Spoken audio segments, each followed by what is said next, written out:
માનનીય આચાર્ય શ્રી, પ્રિય શિક્ષકો, તમામ વાલીઓ અને મારા વાલા મિત્રો, આજે અહીં આપણે માતૃ અને પિતૃ વંદના માટે એકત્રિત થયા છીએ.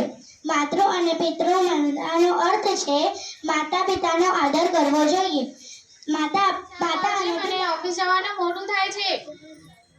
એ આવું ભલે મોડું થાય, તમે મારી વાત સાંભળો અને ભૂલી જાવ આજે તમે ચાની. આવી કેમ કહે છે? શું વાત કરવી છે? તમે બાને વાત કરી? કઈ વાત? અરે કેમ ભૂલી જાવ છો? તમારા નાનકડા ઓરડી જેટલા ઘરમાં મને પણ શાંતિ જોઈએ ને, અને આખો દિવસ આ બા ઠોક ઠોક કર્યા જ કરે છે. બસ આટલી જ વાત?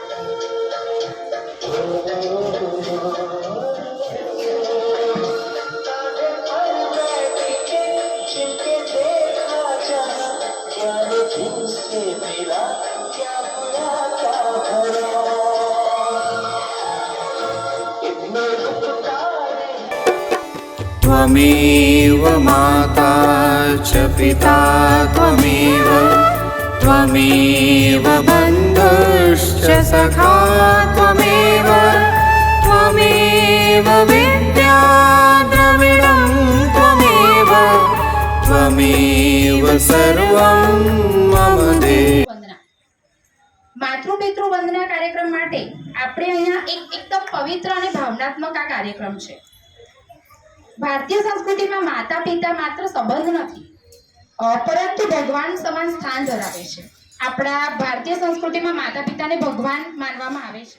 પ્રોમિસ આપો કે દરરોજ શાળાએ આવો ને સવારે કે ઘરે હોય રજા હોય તો પણ મમ્મી કે પપ્પાને એક વખત ભેટવાનું, હક કરવાનું.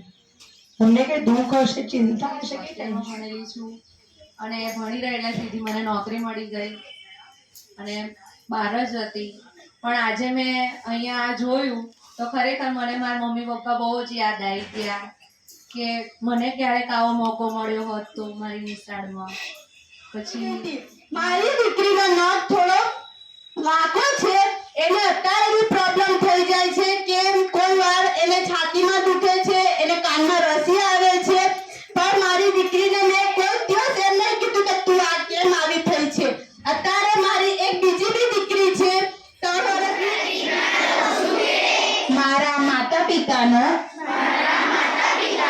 આદર કરીશ, તેમની શીખને જીવનમાં ઉતારીશ અને સારા સંસ્કારોથી